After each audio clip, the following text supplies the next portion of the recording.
aquí presente esta mañana, quisiéramos pedirle por favor unos minutos de su tiempo para que nos pueda compartir alguna experiencia y sobre todo comentarios respecto a este proyecto de ley. Muchas gracias y bienvenido. Muchas gracias, señor presidente, señor congresista, señores asesores. Es un gusto para mí estar aquí y poder compartir algunas de las experiencias de mis 42 años en la industria petrolera a raíz de la presentación del proyecto de actualización o modernización de la Ley Orgánica de Hidrocarburos. La Ley Orgánica de Hidrocarburos que se promulgó el año 93 es una buena ley. Yo creo que requiere efectivamente algunos ajustes, pero quién sabe, como trataré de explicar en el curso de mi exposición, los problemas principales que afectan a la industria petrolera nacional se mueven en un entorno internacional que ha sido negativo en los últimos años y tienen más problemas de aplicación que de legislación misma, sin perjuicio de las mejoras que yo considero contiene este proyecto y a las que me voy a referir en mi exposición. Quisiera ver si pueden poner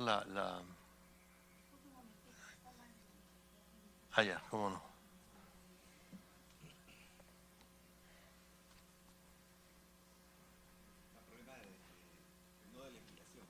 Son problemas que tienen que ver, o sea, la ley orgánica de hidrocarburos, la 26221, sale del año 93 en un entorno muy favorable para las compañías petroleras. Se genera un modelo de contrato bastante aceptado por las compañías petroleras.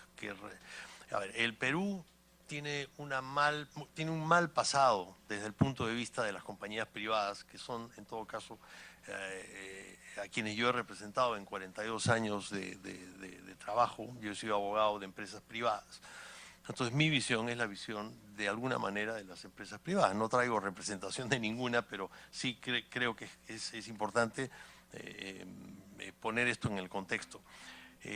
Los contratos petroleros en el Perú se renegociaron el año 1980, se volvieron a renegociar el año 1985, mientras que en Colombia, cuando cambiaban, por ejemplo, de modelo contractual, se respetaban los contratos anteriores. Se decía, señores, hemos tenido los contratos de concesión de la ley 11780 del año 52, la ley que se dio en la época del presidente Odría, y vamos a cambiar a los contratos de licencia. Entonces, aquellos que tenían contratos anteriores tienen la facultad de adaptarse, pero no había un cambio obligatorio, ni había un desconocimiento de los términos contractuales. Eso ha sido un poco producto en el Perú del trauma que causó el tema de la IPC y todos estos temas que venimos arrastrando desde el año 1924 hasta 1968, donde Petroperú se forma sobre la base de la expropiación de la IPC. Eso nos hizo ser como país muy desconfiados con la inversión extranjera y eso se reflejó en las renegociaciones unilaterales de contratos del año 80 y del año 85 nuevamente, que fueron simplemente desconozco tu contrato, publico dos decretos leyes 22774 y 22775 en la época del gobierno militar y te digo cómo va a ser tu contrato de ahora en adelante. Es decir, eso hoy no sería posible porque el capítulo económico de la Constitución lo prohíbe. Si no me equivoco, el artículo 62 establece que los contratos no pueden ser modificados por actividad legislativa. Todo eso, más la Ley Orgánica de Hidrocarburos, fueron una reacción a lo que había ocurrido en la industria petrolera en años anteriores, donde yo era abogado de una empresa privada y un día me encuentro con un amigo muy querido y me dice, oye, tú debes tener un problema, un conflicto ético muy serio. ¿Cómo así?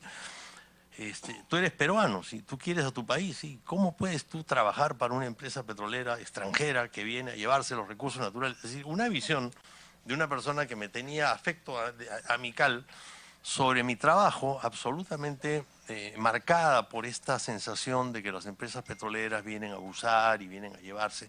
He escuchado a los señores, conozco al señor Castillo Mor, y he escuchado al señor que lo acompañaba hace un minuto decir que, por ejemplo, las empresas especularon en Talara cuando el precio estaba en 108. Si yo soy especulador, en 108 es donde yo saco mi utilidad. Especulo cuando está a 30, no especulo cuando está a 108. Entonces, el tema de Talara, que no es un tema de esta presentación, pero que me voy a tomar un minuto más, si me permite, señor presidente. En Talara hay regalías altísimas, sumamente altas en muchos lotes. Se ha demorado la extensión, habían contratos que tenían 20 años para petróleo y que podían ser extendidos hasta 30, y no se extendieron porque hubo en el gobierno anterior una desidia y desconfianza y inacción por todo lo que fue el tema petrolero. Hubo el caso extremo de dos contratos, dos lotes de la compañía Petromont, de la cual no soy abogado por si acaso, y uno de ellos se aprobó la extensión y el otro se quedó en el escritorio del presidente Humala 2 años. ¿Cuál era la lógica para pasar uno y no pasar el otro? O no pasaba ninguno, si estoy opuesto pasan los dos, si estoy a favor. Pero pasó uno y el otro se quedó ahí 2 años. Entonces, es un tema bastante más complicado y sofisticado, pero si me permiten entraría en siguiente, por favor. El frente externo en los últimos años ha estado marcado por una modificación tecnológica importante que ha permitido a los Estados Unidos principalmente producir lo que se llama el gas de esquisto o shale gas, shale oil en inglés. ¿Qué ocurre? Había dos tecnologías separadas, que era la perforación horizontal. La perforación normalmente se ha entendido como perforación vertical hasta llegar al... Hubo también perforación direccional, que era un poco más lógica. En Estados Unidos hace algunos años se creó la perforación horizontal, es decir, yo bajo acá y entro al yacimiento de manera horizontal, porque eso mejora la producción. Bueno, esa tecnología que existía hace muchos años se mezcló con lo que los americanos llaman fracking. El fracking es el meter líquidos con químicos a presión para romper la roca. El petróleo no está en bolsas, el petróleo está en esponjas.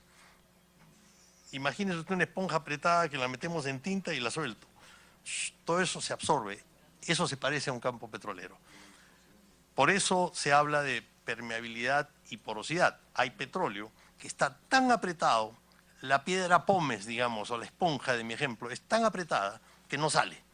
Entonces, con el gas de esquisto y el petróleo de esquisto, con el gas de esquisto, la tecnología y la perforación horizontal mezcladas, se ha logrado producir de rocas que antes no fluían. Entonces, ese es un hecho. Segundo hecho importante, ¿quién tiene las mayores reservas de gas de esquisto y de petróleo de esquisto? Los Estados Unidos. ¿Quién es el mayor consumidor de petróleo y de gas en el mundo? Los Estados Unidos. La importancia geopolítica del Medio Oriente se ha visto reducida ahora que Estados Unidos es prácticamente autosuficiente. ¿Qué ha traído como consecuencia el tema del gas y el petróleo de esquisto? La caída de los precios. Los precios estaban en 110, 120 dólares el barril y llegaron a caer hasta la vecindad de los 30, 20 dólares. Hoy se ha recuperado y están en 66. ¿Cuál es el drama? El drama es que el precio para que salgan los productores de esquisto al mercado está alrededor de 60. Entonces, cuando ha estado el petróleo a 20, 30 dólares, los productores de esquisto se han retraído. Porque además el comportamiento de un reservorio normal es así. Por eso baja Talara, por eso baja el lote 192, porque se va depletando y va bajando. En el esquisto la caída es así. Entonces requiere inversiones muy grandes, el costo es más alto. Pero una vez que se produce, y se produce en Estados Unidos, entra a la red de distribución y de transporte de Estados Unidos, que es muy grande y muy eficiente, y el petróleo sale. Entonces, cuando el petróleo cae, los de esquisto se retiran, dejan, quiebran. Ha habido una serie de quiebras de empresas dedicadas a eso en los Estados Unidos en los últimos años. Cuando vuelve a subir a raíz de que ellos salen, a 60 por ahí, regresan los de esquisto cada vez con más tecnología. Entonces el petróleo hoy está en 66, pero les aseguro que va a volver a caer, porque a diferencia de antes, la OPEP produce menos del 30% del crudo mundial hoy día. Antiguamente manejaba más del 50%. En consecuencia, si bajaban los precios, la OPEP recortaba producción y los precios subían. Y había un poquito más de equilibrio y predictibilidad. Hoy día Estados Unidos satisface más del 90% de sus necesidades de energía. En el 2005 solamente cubría el 70%. En el 2014, sorprendentemente, los Estados Unidos superaron con 11 millones de barriles por día, de los cuales 4, una parte importante, un 39, 38% son esquisto, ya superó a Rusia con 10 millones de barriles por día y Arabia Saudita con 9 millones de barriles por día como mayor productor mundial de petróleo. La habilidad de las compañías para levantar capital ha sido afectada. Hay algunas compañías grandes que se van a mantener y hay otras que simplemente están quebrando. En Estados Unidos ha habido quiebras de empresas importantes que estaban en el esquisto. Quizás ahora que está a 66 vuelvan a salir al mercado, vuelva a bajar el precio, lo cual de alguna manera es bueno para nuestro país porque somos importadores netos de petróleo, pero esa no es la idea. El importador neto de petróleo no paga impuestos acá, no crea trabajo acá, en fin, no paga regalías acá. Entonces tenemos esa realidad. Es una realidad que nosotros no controlamos. Nosotros estamos produciendo 44.000 barriles de petróleo por día aproximadamente, si no es un poco menos. En nuestra mejor época producimos 200.000 barriles por día, en los años 80, 85, con lote 1AB, hoy 192, que en esa época lo tenía Occidental, lote 8 de Petroperú eran los dos mayores productores. Entonces, estamos con una producción nacional declinante. Hoy día estamos pagando, señor presidente, la exploración que no hicimos ayer. El petróleo, tenemos un petróleo pesado en la selva y yo he traído unos cubitos que creo que grafican, cuando hablamos de petróleo ligero y pesado, esto es un petróleo ligero ecuatoriano. Yo lo volteo y fíjese usted lo que ocurre. Inmediatamente el petróleo baja y la burbuja está arriba. Es un cafecito. Este es un petróleo un poco más pesado, crudo Bayobar, del año 78. Ya estamos hablando, fíjese usted, la burbuja ya se quedó un poquito y va a tardar un poquito más en clarear. Esto ya es una especie de miel comparado con el cafecito del ejemplo anterior. Este es el crudo que tiene Perenco en su lote 60 y... Bueno, me eché un poquito de aceite, pero fíjese por favor. Ese es el petróleo de Perenco. Entonces, ¿cómo hace usted para poder sacar ese petróleo? Ese petróleo no pasa por el oleoducto norperuano. Esto es lo máximo que pasa por el oleoducto norperuano. Ideal sería, esto es lo que hay en Talara, esto es lo que tiene Cepsa, que tiene 47 grados, muy ligero. Este es un petróleo de 20, este es 14. Entonces, esto no cae, ¿no? O sea, eso es una brea. Este es el petróleo de Perenco. Y esto no se puede pasar por el oleoducto norperuano. Este petróleo, para producirlo, necesita $60 barril. Y ese es el petróleo que hoy tenemos en la selva peruana, en la zona, en la cuenca del Marañón. ¿Cuál es el problema para Perenco y cualquier otro que encuentre este petróleo? Ellos lo venden a WTI, que es WTI, que es el marcador americano, que cuando hablamos del barril está a 60 y tanto, estamos hablando del WTI, que es el marcador que se usa en Texas. Hay otro marcador que es Brent, que se usa en los países europeos y que es Inglaterra. Pero cuando hablamos en el Perú del precio del barril subió a 66, solemos estar hablando del petróleo en Texas, del WTI. Este crudo se vende a WTI menos 12. Hoy, si está el WTI a 60, esto estaría vendiéndose a 48. Pero el costo de producción de barril de este crudo es $60. Entonces, cada barril que yo produzco pierdo $12. Si ese tipo de crudo no necesita de apoyo estatal, si no necesita de regalías más bajas para poder ser producido, no se va a producir. Entonces, el petróleo pesado que tenemos en la Selva Norte es realmente un problema.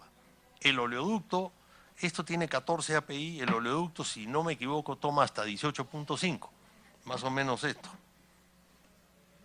Tenemos un petróleo pesado en la selva que podría producirse si hubiera, por ejemplo, un petróleo ligero para mezclarlo. De otra manera, tenemos que llevar diluyente para que ese diluyente se mezcle con esto en una operación de el puerto hasta el lote, mezclarlo en el lote y sacarlo. Y cuando lleguemos al puerto, Bayobar, digamos, separar el diluyente de esto. Tecnológicamente es más complicado, económicamente es mucho más caro. Entonces, el petróleo pesado es un tema que yo creo que el Congreso de la República tiene que prestar atención. Eso es lo que tenemos en la selva norte. Y eso requiere un trato preferente, diferenciado. Y cuando se habla de por qué Perenco no construye su ducto, bueno, yo le diría si fuera Perenco porque no tengo plata ni siquiera para producir mi barril, mucho menos voy a poder construir un ducto de 200 kilómetros para llegar a la ciudad de Andoas, donde me conecto con el oleoducto norperuano. Pero en fin, ese es un tema que no es un tema del Estado peruano, es un tema del contratista. Pero, ¿qué puede hacer el Estado peruano? Darse cuenta que ahí tenemos una riqueza que puede ser explotada si bajamos las regalías, si hacemos... El tema del ducto es otro problema. Las tarifas del ducto son altísimas, porque ese ducto estaba diseñado para 200.000 barriles. Si mi costo es 100 y yo produzco 100.000 y produzco 200.000 barriles, a cada barril le cobro .50. Pero si mi costo es 100 y yo tengo 50 barriles, le tengo que cobrar 2.000 a cada uno por barril. El tema del oleoducto se soluciona solo con mayor producción en la selva. La mayor producción en la selva se va a generar si es que hay más exploración, más inversión de riesgo. Y esa inversión de riesgo no estamos trayéndolo. Tenemos una ausencia de nuevos contratos. En el gobierno anterior no se firmó un solo contrato nuevo. Uno solo. Ausencia de contrato nuevo, señor presidente, significa ausencia de capital de riesgo para invertir. No hay capital en exploración. Eso va a explicar nuestras carencias de crudo de acá a 5, 10, 15 años. Y lo mismo podría pasar con el gas natural. Tenemos en el gas natural una industria mucho más sana, digamos, que sufre también por los precios. Cuando se firmó el contrato de Camisea, el gas en Estados Unidos, el Henry Hub, que es el marcador del precio, estaba cerca de $10. Por eso el Perú hizo una planta de exportación, se planeaba exportar. Hoy día eso está a menos de 2 por millón de BTU, que es la medida del gas. Entonces, el gas también. Hoy tenemos gas, hoy se está gasificando el país y eso está muy bien. Hay inversiones grandes de empresas privadas, 230 millones, 150 millones, para poder llevar gas, en algunos casos con camiones, gas natural licuefactado, en otros casos con ductos. El gas, la industria del gas se está moviendo, pero cuidado, que si el gas, no seguimos encontrando gas, si no exploramos, tenemos un problema a futuro. O sea, estamos hoy creando el problema del futuro. El problema de hoy se creó hace 10, 15 años con la falta de exploración. Tenemos una cantidad muy grande porcentualmente de contratos en fuerza mayor, señor presidente, y a eso me voy a referir en unos minutos. Escasa exploración, consecuencia de la ausencia de nuevos contratos. La demora en permisos ambientales y consultas previas es tremenda, tremenda. Durante el gobierno pasado hubo un ministro del Ambiente, doctor Pulgar, mi amigo, muy fuerte, que puso normas muy duras en minería, por ejemplo, en el contenido de azufre, teníamos estándares más altos que Chile, que anda un poco adelante de nosotros, pero más altos que Canadá, que es un país del primer mundo, minero también. ¿Por qué? Porque el señor Pulgar Vidal se fijaba en hacer su trabajo bien lo mejor posible para efectos de proteger el medio ambiente, pero no miraba al costado los intereses nacionales en otros sectores, y tuvimos lamentablemente ministros de energía y minas muy débiles. Y el único que alguna vez trató de hacer algo fue defenestrado rápidamente por haberse opuesto al ministro Pulgar Vidal. Más allá de errores o problemas que haya habido, esa es la visión del sector privado. Tenemos un problema serio con la oposición de comunidades. Las comunidades hoy día están yendo al Poder Judicial para que se anulen contratos firmados porque no se hizo consulta previa cuando la consulta previa no estaba regulada. Las empresas petroleras no sabían cómo hacer una consulta previa.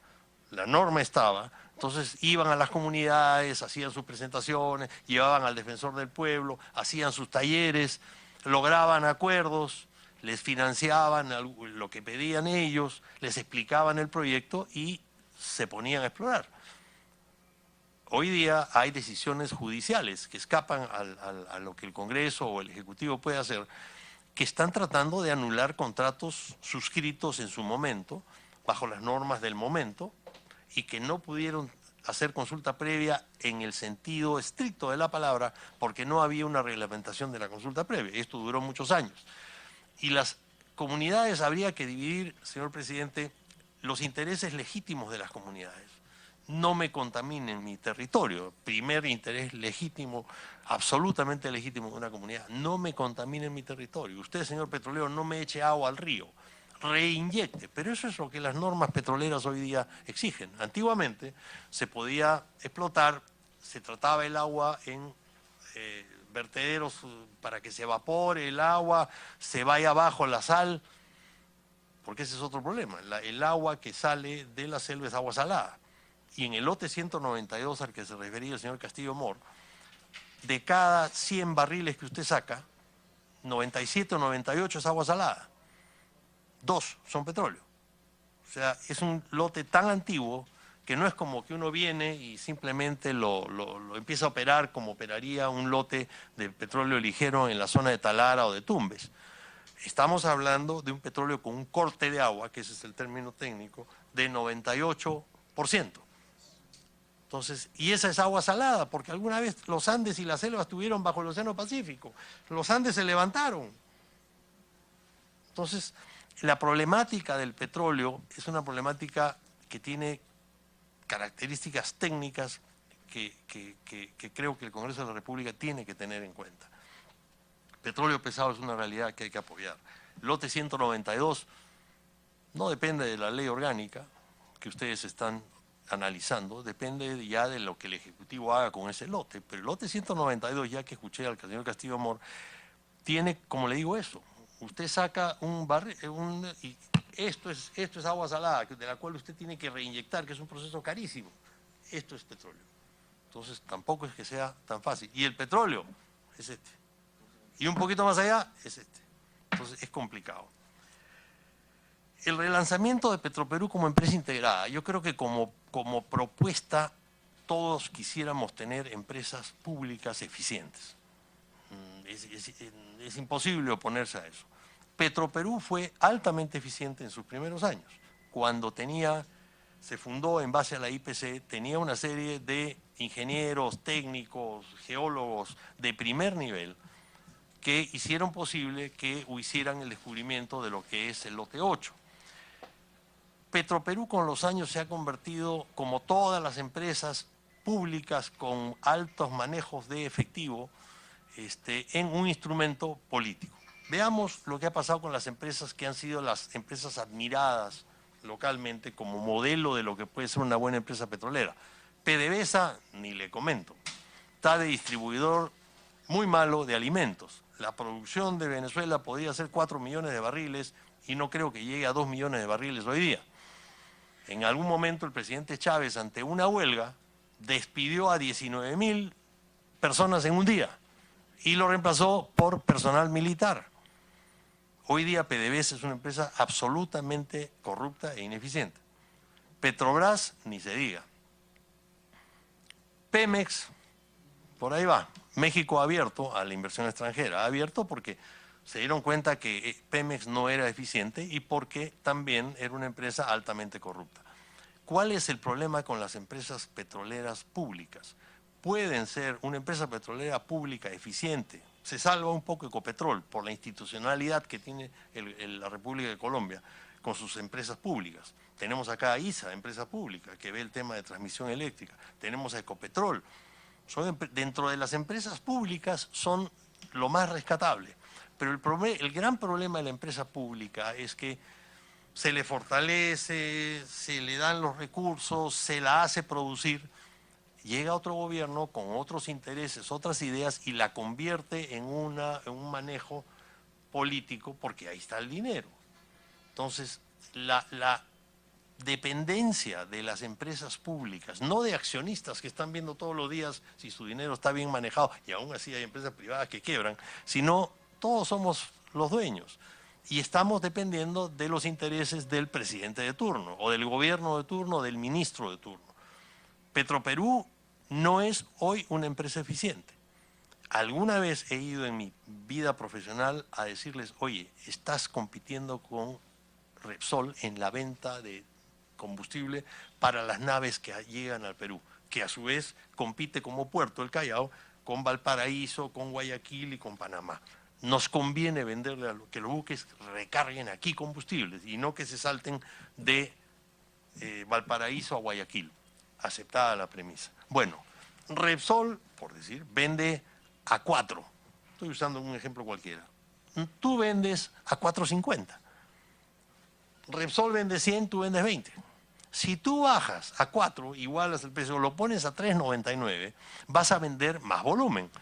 Al final, si haces la operación, tu ganancia como empresa petrolera va a ser mayor, que es lo que hace Repsol.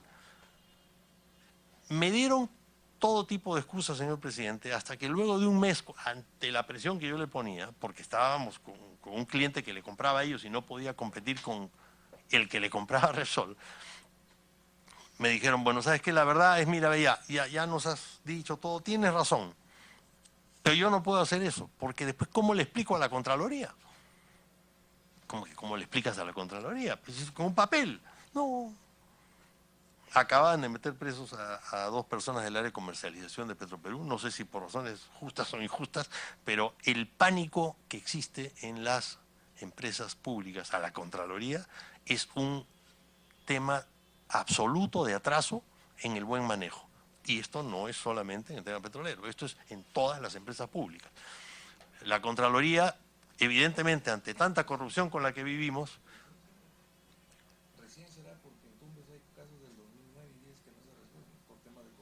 no, pero es que sí, bueno, mire, ya como peruano le digo, la Contraloría se le corrieron las tortugas en el caso Lavajato.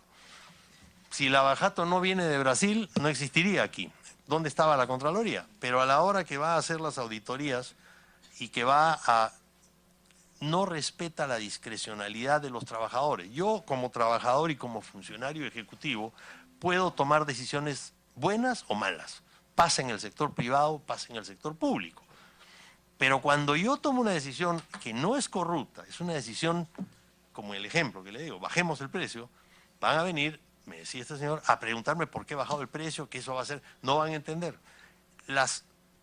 Los actos de corrupción se le pasan así, por delante, se les escapan las tortugas, pero los actos verdaderos los normales, yo tomé la decisión ejecutiva, soy un ejecutivo, se me presenta un problema, o me voy por acá o me voy por allá, eso los gerentes privados y públicos todos los días lo ven.